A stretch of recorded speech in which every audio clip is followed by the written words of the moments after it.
We begin in Nigeria, where Nigeria has signed a deal to build a 20-megawatt hybrid hydro-solar power generating plant, the first installment in a 300-megawatt project. The project is part of the country's plan to transition to clean and renewable energy solutions. The project will be built in Shiroro in the central Niger state and will be a collaboration between the privately owned North-South Power Company and the state-run Nigeria Sovereign Investment Authority, NSIA. Vice President Kashim Shettima said during the signing of the agreement that it will help the country diversify its energy sources. Nigeria has faced power problems for years despite being a major gas and oil producer. Nigeria's President Bola Tinubu has assured residents of Okwama community in Delta State, where several army officers were gruesomely murdered by youths suspected to be members of the community, that there will be no reprisal attack, especially on innocent citizens residing in the community. Now, this was made known by the Minister of Information and National Orientation, where he expressed the disappointment at the incidents, saying attacking uniformed personnel should not be tolerated from any citizen. The minister also relayed the president's position on the recent kidnap of school children in Kuriga, saying that no ransom will be paid for their release as the Nigerian military is on top of the situation and will ensure that those kidnapped will be reunited with their families. Amadin Uyi reports. It's been one incident after the other as the nation has reeled from one tragedy after another. While the recent murder of several military personnel in Okwama community in Delta State has continued to generate reactions, President Bola Tinubu, while condemning the attack, however, assured residents of the community that innocent citizens will not be caught in the crossfire. This position was made known by the nation's Minister of Information and National Orientation. As the Commander-in-Chief and as someone who is also very passionate about having a peaceful resolution of every situation, he has asked for calm. He has asked that the community cooperate with the armed forces so that we can fish out those who are the perpetrators of this act. And he has also asked and enjoined members of the armed forces to also limit themselves to only those who are involved in this. Of course, all those involved will not go unpunished, but of course, the president has also made it clear that the punishment of those who participated in this crime will not also affect innocent lives. Those who are not involved will surely not be punished. The minister also assured families whose words were kidnapped in Kuriga in Kaduna State, northwest Nigeria, saying they will be rescued and returned safely home. He says that no ransom will be paid as demanded by the bandits and urged them to place their trust on the nation's military. I want to assure Nigerians that the armed forces and the security agencies are working round the clock to ensure that these children are reunited once again with their family members. They are going to come back. This is a message that the president has always reiterated. It is sad, it is unfortunate, it shouldn't have happened. It has happened. The armed forces are working round the clock. The government would not accept the payment of ransom in any way, form, or shape.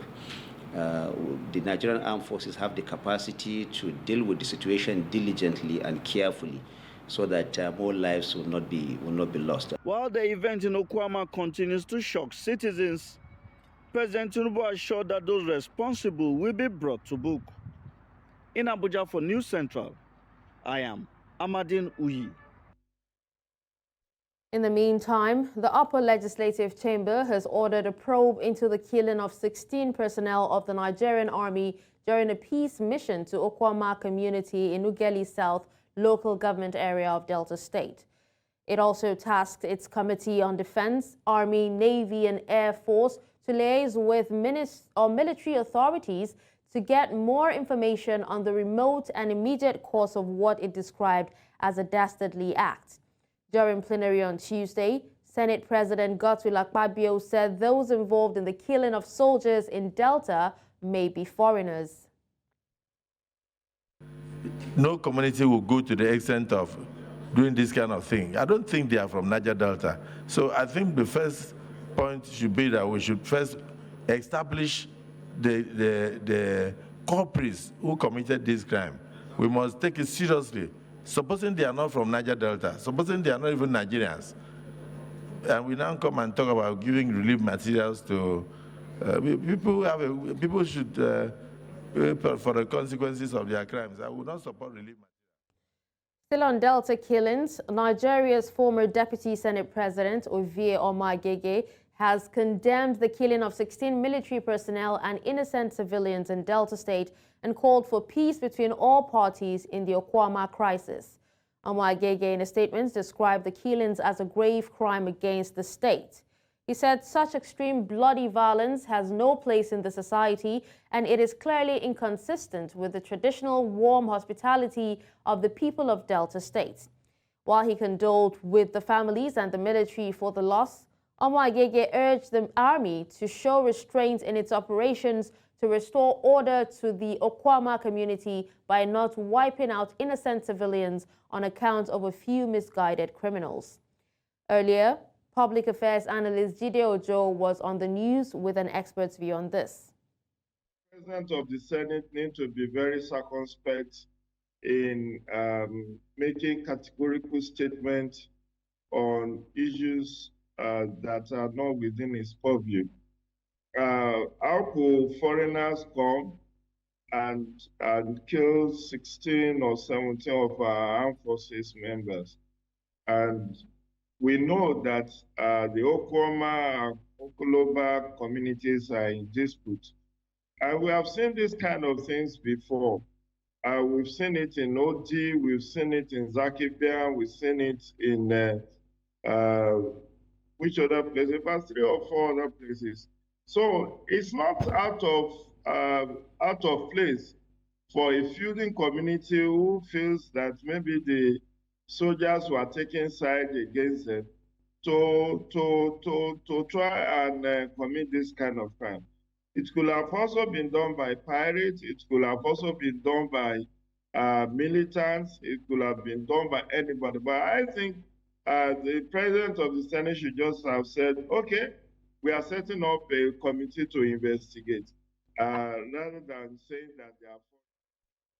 Well, let's also tell you that peace is gradually returning to Asaba, the capital of Delta State, southern Nigeria, after the second day of protest over a clash between commercial motorcycle operators and the state task force on the regulation of motorcycle operations in the state capital.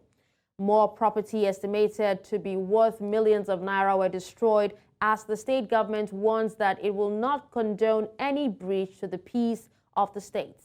News Central's correspondent Austin Azu brings us details. Ever busy Okpanam Road and other linking roads were less busy with commercial tricycle and motorcycle operators in Asaba and environs due to the clash between the Okada riders and the state task force on enforcement of the ban on late-hour operations in the area. Economic activities were paralyzed at the midwifery market, Okpanam Road, and other businesses as angry youth set 2 tricycles ablaze. It's highly painful. Keke now today is 2,800,000 naira per one. And if you could imagine losing 2 keke, you're losing almost 5 million naira. My life, as I'm talking to you now, is very heart touching for me. As the protesters were on the road, some were noticed to be armed. Not all of them, there is some who they do their business for many people, but most people will be say would avoid. Now this are Keke and Okada people. When you scratch them, one of them, you go see them go day 100, come attack you. Is between those northerns, Hausa with the police people, with government. But as time goes on, they have to penetrate into our markets. Before you know what is going on, they just shot our former chairman. They keep dagger for their waist. If we Igbo men, they waka now, or the Southerners, they waka now. If police search you, they see dagger, they go arrest you. Why the police know they search all these people? Iron condemn, they carry dagger, knife, they waka. Bike men, they carry knife, they waka, dagger, they waka. The Arewa youth leader in Asaba said the protest was hijacked by hoodlums who destroyed government property. So I think that is what happened. Then they started destroying things. So I think that destruction of things and taking laws into their hands is not a good thing. That's what we are condemning. The State Commissioner of Police, who confirmed the death of 2 persons, maintained that the security agencies remain determined to maintain law and order in the state. We employ all those who live within this area of responsibility to please go about their lawful business. The government and the police and other security services are guaranteeing your safety. The secretary to the state government, who visited the wounded victim of the violent protest, accompanied by other top government functionaries to the Asaba Specialist Hospital, said the state government is working with security agencies and the leadership of the Okada riders to resolve the impasse. Say what we're doing. Security issues are not issues that are discussed on the pages of newspapers or on television. But the security agencies have been working assiduously to make sure that Asaba retains its calmness and peacefulness. Residents of Asaba and environs have called on the state government to profile all Okada riders in the state capital and Okpanam and sieve out bad elements that may become threats to the peace of the state. In Asaba, for News Central, I'm Austin Azu. Thank you, Austin, for that report. Nigeria's Chief of Defense Staff, General Christopher Musa, has warned bandits and criminal elements in the country to turn a new leaf or face the consequences. General Musa gave the warning during his visit to the governor of Kaduna State over the recent Kuriga school abduction, including several other kidnap incidents in the state. News Central correspondent Marvelous Obomanu reports. Ever since the abduction of school children in LEA Primary School, Kuriga, located in the Chikum local government area of Kaduna, high-profile Nigerians have been visiting the state to commiserate with the people and government. The leadership of the House of Representatives had earlier visited the government house in Kaduna, and this time it is Nigeria's Chief of Defense Staff, General Christopher Musa. While commiserating with the Kaduna state government and the Kuriga community, he assured that the military will rescue the children from captivity unhurt.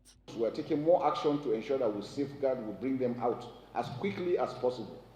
These are children, the leaders of tomorrow. We will not allow them grow with this trauma.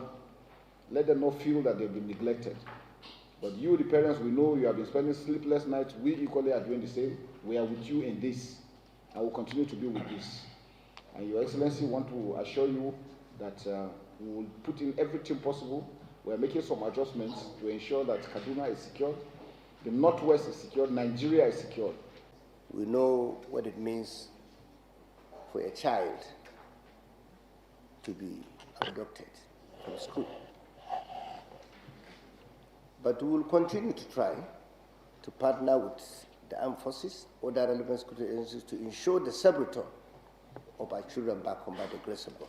The military chief gave a stern warning to those behind the heinous act to give up in their own interests or face the corresponding consequences. Everybody is tired of what's going on, and for those individuals that have sworn that there will be no peace, they will have no peace.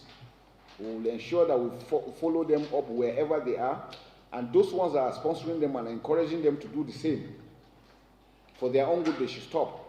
The state cannot be put under control to anybody. The state is under the state government, and we will ensure that anybody who stands in the way of getting peace in the state and in Nigeria is brought to book.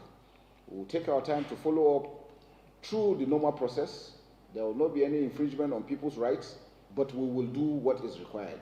With this statement by the military, it is expected that families of those abducted will heave a sigh of relief, hoping that they will soon be reunited with their loved ones. In Kaduna for News Central, Marvelous Obomanu. Marvelous Obomanu is on standby to give us an update. Hello, Marvelous. Thank you so much for joining me at this time. Yeah, hello. All right, so what's the update on the situation in Kuriga, and how reassuring was the visit of the Chief of Defense Staff? Considering the first time you actually went to that community, you said there was no security presence at all. Yeah, of course. You know, yesterday when the Chief of Defense Staff visited, he made some strong statements and then gave a stern warning to the bandits that they should surrender and release those children or face the corresponding consequences. those are strong statements coming from the Chief of Defense Staff, and of course it is expected. But we're on the field, so let's talk about the practicality of that statement. Just this morning, we went around some area in Kaduna State here, and we're interfacing with some of the residents. And they were telling us that government should pay that 1 billion naira ransom and get these children released. And that, in fact, if government say they don't have money, they should go and borrow money and pay these bandits. That is to tell you the mind of Kaduna residents. You know, they are saying that if government borrows money to fund some projects that are inconsequential, they should also go and borrow money, negotiate with these bandits, and pay this ransom and get these children out of those enclaves. That is to tell you that some of the residents here are already losing faith, that even the visit of the Chief of Defense Staff does not mean anything to them. They don't even have trust that the security agencies can even rescue these children. Some of them are saying that the security agencies are even compromised. And I'm telling you this because even when we visited that community, it's a 2 hours drive from Kaduna town here. And while we went there, we counted about 19 security checkpoints because it's a 2 hours drive. Then, every 5 minutes, we'll meet a security checkpoint. About 19 of them were military checkpoints. And then about 3 were police checkpoints. 30 kilometers away to that Kuriga community, we did not see any single security presence. And then residents in that community are saying that since these attacks are fresh, security presence should be in and out of that community, but they cannot sleep with their 2 eyes closed because they are still afraid. The wound is still fresh and they are not seeing any security presence. All right. On Sunday, 5 days after that incident happened, Sunday, these same bandits came to their community, kidnapped 2 of the villagers. In fact, after that Sunday, they've been sighting these bandits around. Some of them have deserted that community. 2 villages before that community are all deserted. We didn't see any single human being in those communities we passed. Even in the Kuriga, we can barely count how many people we saw there. When we got there, all of them ran away. They thought probably they don't know who we are. Immediately our vehicle highlighted, they all ran away. That's to show you the level of fear, apprehension, and anxiety in that community. And yet, we couldn't see any single security in that community. And they have bad network. In case something happens again, who should they call? Have the security left them to their fate? Or security not being around that place? Is there a strategy? Is there a deliberate strategy? I don't know, but I'm telling you what is happening in town. You heard that they also visited Kajuri local government and kidnapped about 87 villagers. So the situation is very dire here in Kaduna State, and the residents are losing faith. All right, Marvelous, it's quite a sad situation. You did say that despite the defense chief's visit, that the people don't seem to have faith in the military and also the government. How much more will the bandits actually, heed to his warning saying that they should actually release those who have been kidnapped? But then Nigeria's military said that troops have actually rescued 16 abductees. Do you have any update on the remaining abductees? Now, you know that the students that were kidnapped in Kuriga local government were 287. In fact, one of the villagers we saw said when these bandits took these children away, they saw that about 9 of them were still little tender, they were still small. So they had to send them back to go back to their house. About 9 of them, they were little children. So those little ones that are very fragile, they allowed go, and then they took most of the ones that are a bit older, maybe those in the junior secondary and senior secondary. And you're aware that these bandits have given a 20 days ultimatum, and the clock is ticking. You understand? And you know how these people behave. If this ultimatum elapses, we don't know what will happen. And from the body language of the government and the security, the government said they're not negotiating. So we don't know if they are now left under the whims and caprices of these bandits. These are parents. You know what it means, not seeing your child a single day. You know what it means, and this is since Sunday. So these are serious issues that the government needs, to intensify efforts to release these children. We don't know what their situation is like. We don't know whether even they are feeling or not. And you heard that these bandits said they are in far away northern Zamfara. Probably they might have trekked from that local government to Zamfara, or maybe they have moved in bike or not. But this kind of situations has psychological effects on these children, and the trauma will remain in the mind of these children. So it's left for government to intensify efforts provide the needed security and the state apparatus to rescue these children. All right, well, thank you so much, Marvelous Obomanu, for that update. We'll definitely reconnect with you for more updates on happenings in Kuriga and Kajuru. Thank you. My pleasure. Thank you for staying with us. Now, the Federal High Court in Abuja, Nigeria's capital, has rejected the bail application by the leader of the indigenous people of Biafra, Nnamdi Kanu. The trial judge, Justice Binta Nyako, however, granted an accelerated hearing instead.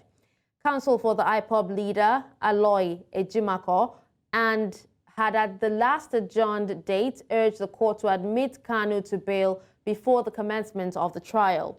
Ejimako stated that Kanu's health condition was deteriorating, adding that his continued detention by the DSS was a threat to his life.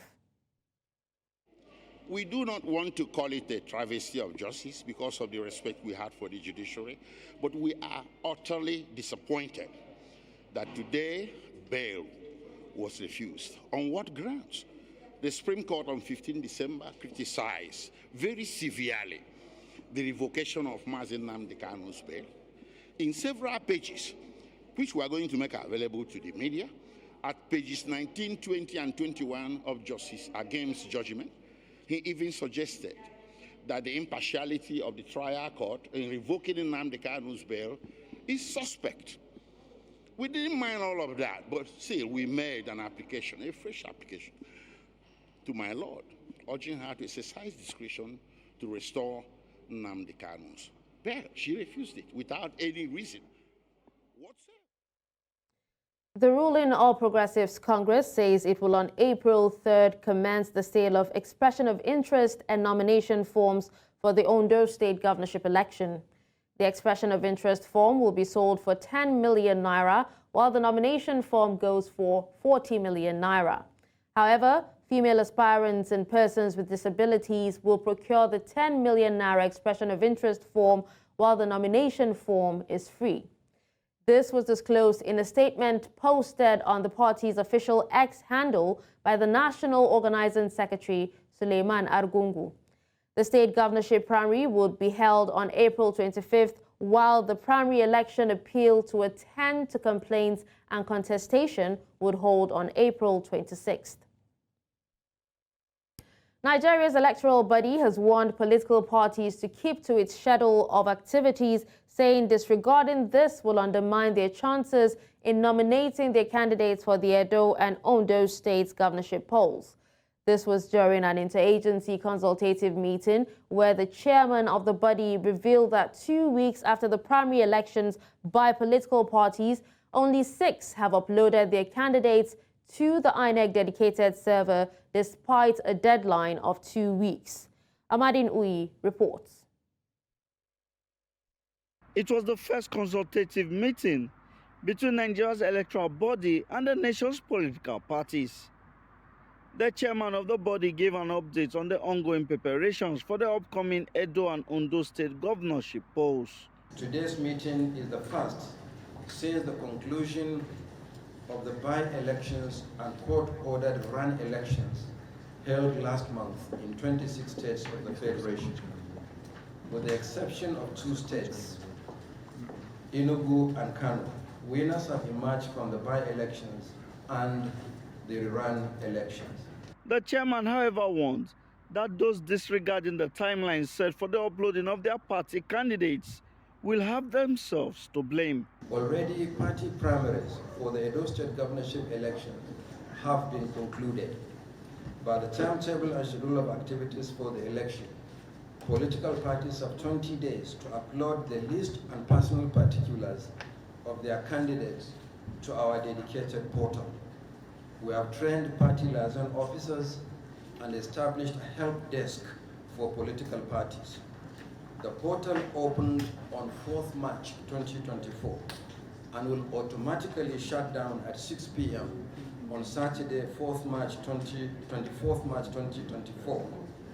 2 weeks later, only 6 parties have uploaded their nominations to the portal as at this morning. The chairman of the Interparty Advisory Council called on INEC to address challenges facing the nation's electoral process, saying Nigeria's political parties will work with the Commission to improve the process. Election is the beauty of democracy. The ballot is sacred and sacrosanct. It is our duty as political leaders to ensure the elections meet international best practices and also hold critical stakeholders accountable. Vote selling and vote buying, thuggery, voters' apathy, and intimidation of our electoral officers, officials, particularly to declare results under duress, are still issues militating against the conduct of credible polls in the country. The INEC chairman urged parties to adhere strictly to the Commission's schedule of activities. In Abuja for News Central, I am Amadin Uyi. Thank you, Amadin, for that report. Now, the Jos Metropolitan Development Board has impounded indiscriminately parked vehicles and heavy equipment on government roads within Jos, the capital of Plateau State, north-central Nigeria.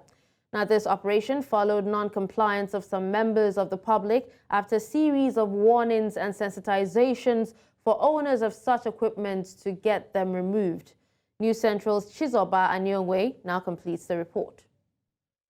Sensitization for this operation began in September last year. It was a call for owners of such erring vehicles and heavy equipment to get them out of the way to allow for the congestion of roads across the city center. Despite the intentions of government to give and maintain a facelift for the capital city, there was heavy traffic along all the routes where the operation took place, especially at the popular First Gate, Dedinkowa area of Jos. The Government Enforcement Task Force, made up of officials of the JMDB, FRSC, the Nigeria Police, the NDLEA, VIO, and the NURTW, said there's no going back on this exercise. We're not going to allow people to behave anyhow. This is not a banana republic. We will not allow rascality of epidemic proportion to continue to fester. This is Plateau State. We must make our state beautiful. Illegal parking left, right, and center. You know, people selling cars, advertising cars on government roads. These roads are not meant for, if you want to own a car stand, you can buy a space or rent, or government can even lease. But these are government roads. Plateau people should enjoy 100% access to these roads. We had taken all our complaints, had all the stakeholder engagements, and we have submitted it to His Excellency, which gave birth to the executive order, and we're going to enforce it to the full. The fact that this exercise will ease traffic and put an end to some social vices in those areas seem to have made it a welcome development. 2 of my cars is involved. But what really happened is that I know the government is doing a good work. They are doing a good work. The way they remove the cars, even me too, I'm happy about it. It's only that it's our carelessness that caused this problem for me. This has been causing a series of accidents, and apart from that, you'll be seeing different kind of people, youths, who always be close to those vehicles, and at most times they are into drugs. The sum of 500,000 naira is the fine for each of these dozens of impounded vehicles now parked at the VIO office. As early as 6 o'clock this morning, major actors in this field gathered here to move away illegally parked vehicles and to make sure they do not continue doing the same act. Sustainability of this action or this exercise is what matters. In Jos for News Central, Chizoba Anyonwe. A civil society organization in Nigeria, the Clean Foundation, has called for adequate funding of the administration of criminal justice committees across all states of the Federation to enable accountability and transparency in Nigeria's criminal justice system. The group made this call while presenting the findings from research analysis on the status of stakeholders' compliance with the Administration of Criminal Justice Act of 2015 across the country. News Central's Adeshawa Odushoga reports. In December 2023, there was a viral video showing the Comptroller General of the Correctional Service, Haliruna Baba, who appeared before the Joint Senate and House of Representatives Committee on Interior for the 2024 Budget Defense session, where he revealed that the guard dogs are better fed than the over 80,000 inmates in Nigeria. You know, you feed the dog with at least 800 naira a day. So a dog is better fed in Nigeria prison than an innocent Nigerian who is held in your custody. The video raised thought-provoking questions about the living conditions of inmates behind bars and how fairly they are treated per the law, with many of them numbering over 50,000 awaiting trial with their rights often trampled upon. In 2015, the Administration of Criminal Justice Act was enacted to ensure speedy dispensation of justice, protection of rights of the accused persons, and enhancing transparency in the criminal justice system. Referring to this act, a civil society organization, the Clean Foundation, conducted a comprehensive analysis to assess the compliance level with the legislation across 6 geopolitical zones in the country, especially by stakeholders in the judicial system. There are issues burdened around bail, specific to arrest by proxy, and there are also instances burdened on poor interrogation, poor search procedure, etc. Part of the findings of the research indicated delays in charging suspects to court by law enforcement agencies, constant requests for case adjournment by legal practitioners, delays in trial processes and backlogs of cases in Nigerian court, and overcrowding and poor living conditions in Nigerian prisons, all of which are against the provision of the 2015 Act. We think that providing a judicial infrastructure within the court system would ease, 1, the administration of the process, 2, it will adjudication process, and 3, it will also help judges in terms of the functionality of how they also work around. It helps them to create a dashboard to see cases that are staying for too long. If you create that dashboard, it allows you to comply with the provisions of the ACJA. The stakeholders' assessment research was conducted in 8 randomly selected states, which includes Edo, Kwara, Bauchi, Sokoto, Delta, Katsina, Jigawa, and Cross River states. In Lagos for News Central, Adeshawa Odushoga. The Create and Change Initiative, a non-governmental organization in Nigeria, has launched an initiative called ENERI, expected to improve students' enrollment in schools, boost access to learning, and help achieve the United Nations Sustainable Development Goal 4. The initiative focuses on the 3 pillars of nutrition, exercise, and reading. The Create the Change Initiative, a non-governmental organization in Nigeria, has launched an initiative called ENERI, expected to improve students' enrollment in schools, boost access to learning, and help achieve the United Nations Sustainable Development Goal 4. The initiative focuses on the 3 pillars of nutrition, exercise, and reading. Amadin Uyi reports. The United Nations Sustainable Development Goal 4 aims to ensure inclusive and equitable quality education and promote lifelong learning opportunities for all. This has become apt when considering the number of out-of-school children worldwide, which is estimated at about 258 million children and youths. Data states that in Nigeria alone, about 10.5 million children are out of school. In a bid to end this trend, the Create the Change Development Initiative, a non-governmental organization in Nigeria, has launched an initiative expected to increase access to learning and education called ENERI.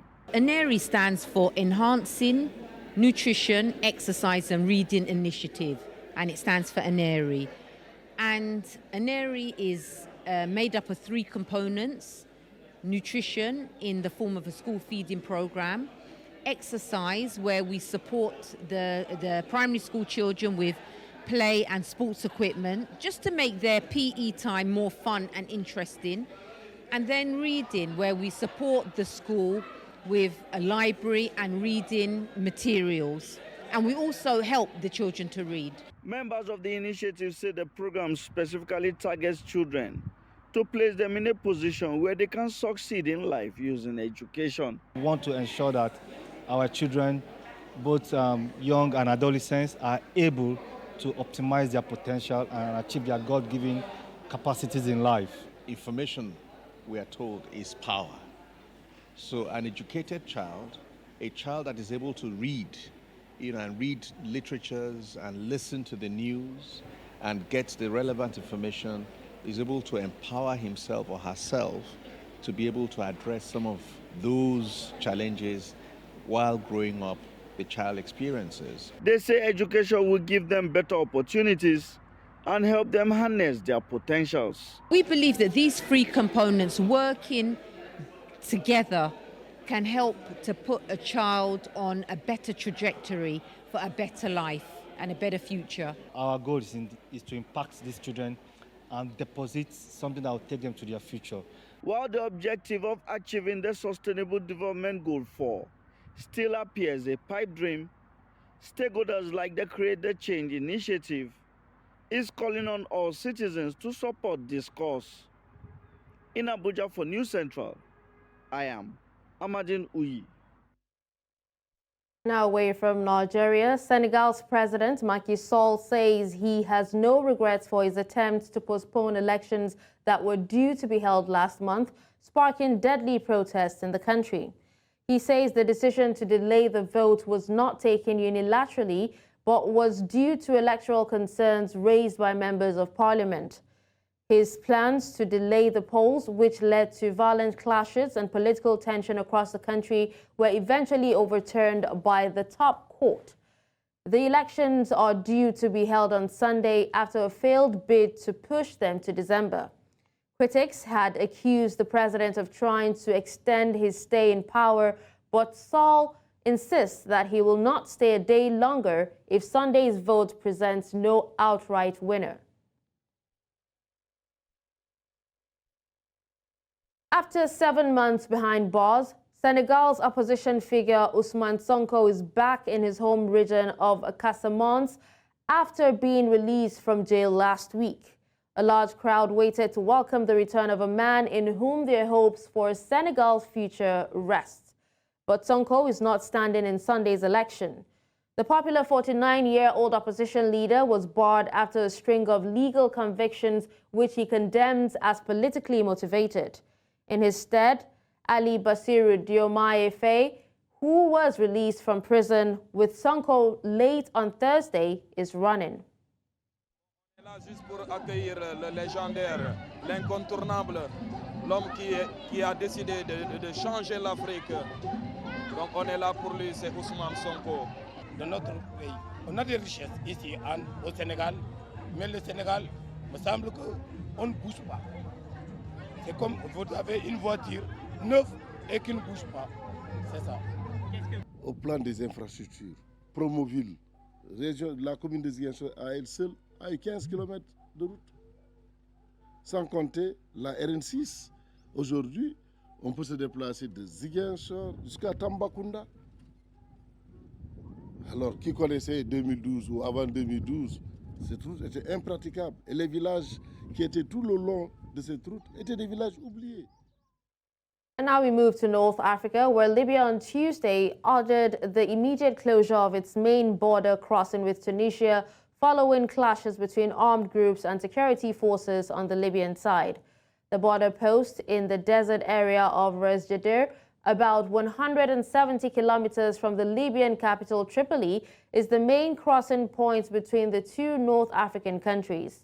Libya's Interior Ministry said it ordered the closure of the post after outlaw groups attacked the post in order to create chaos. It said the groups are involved in smuggling activities, which they consider to be their right. The closure of the border crossing aims to establish security arrangements to restore the post's work and ensure it functions under the authority and legitimacy of the state.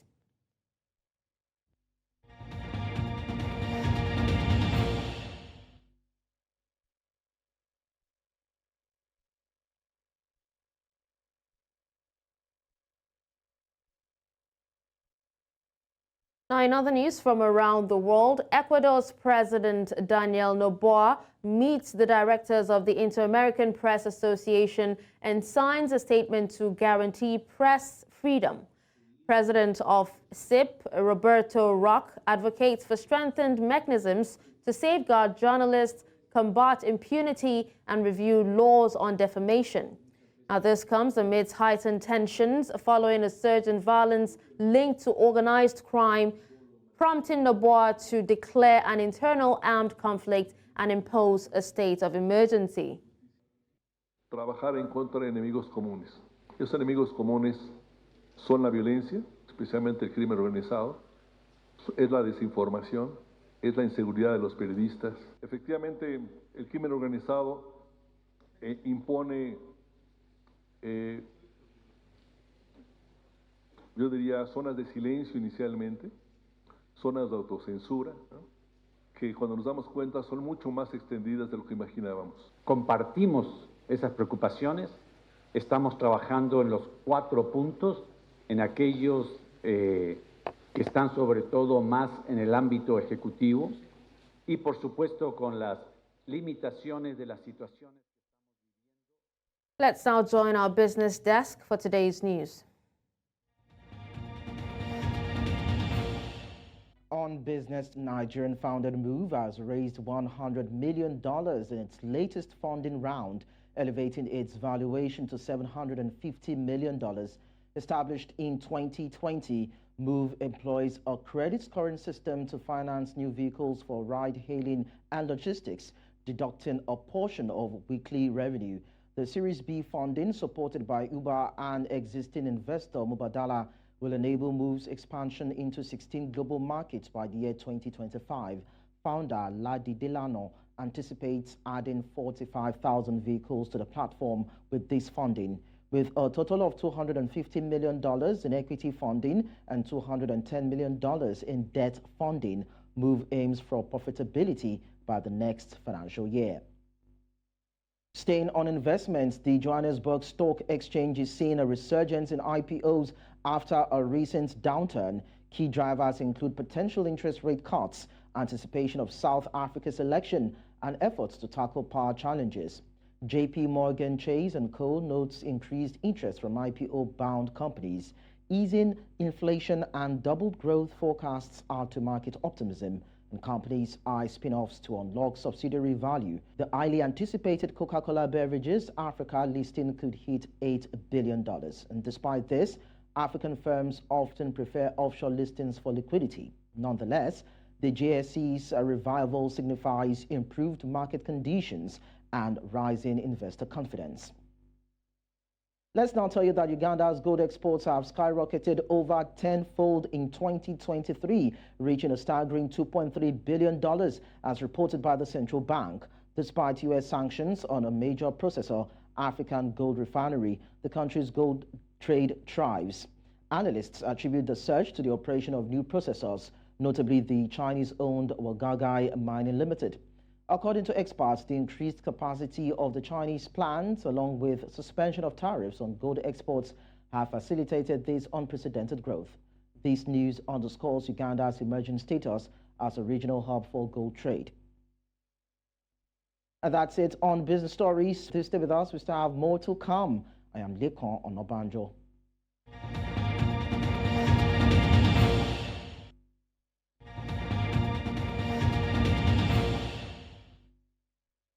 And in the world of sports, Nigeria won all 5 gold medals on offer as the African Championship ended in Alexandria, Egypt. It had won 4 out of the 5 on Monday and added 5 more on Tuesday.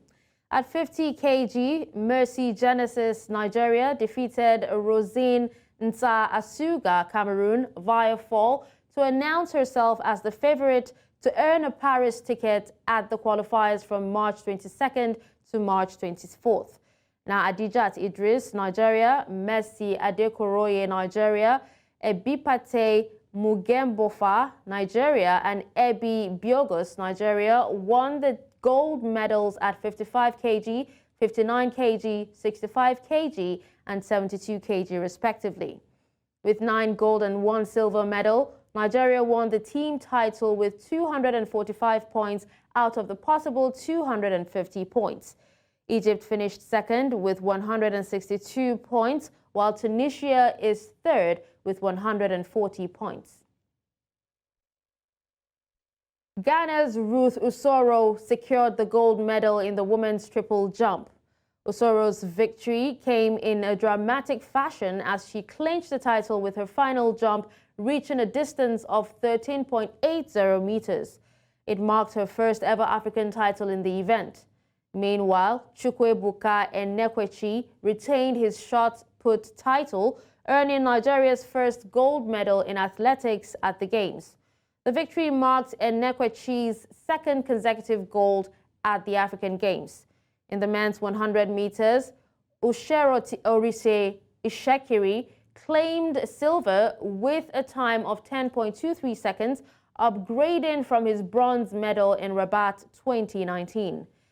Emmanuel Eseme of Cameroon took the gold with a time of 10.14 seconds. Olayinka Olajide secured Nigeria's first medal in women's 100 meters, winning bronze with a time of 11.55 seconds.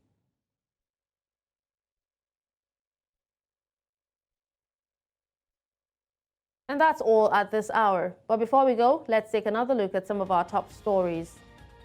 We told you that Nigeria launches 20 megawatt mega hybrid solar plant in Niger State. We also told you that prominent DR Congo journalist Stanis Bujakera released from prison. Finally, you heard that Senegal's President Macky Sall has no regrets over election delay. Send your eyewitness report to the WhatsApp number on the screen. Do follow us on social media. We are at News Central TV. You can watch News Central live on DSTV channel 422, Star Times channel 274, Avo TV, and YouTube. Many thanks for watching. I'm Darshan Usman.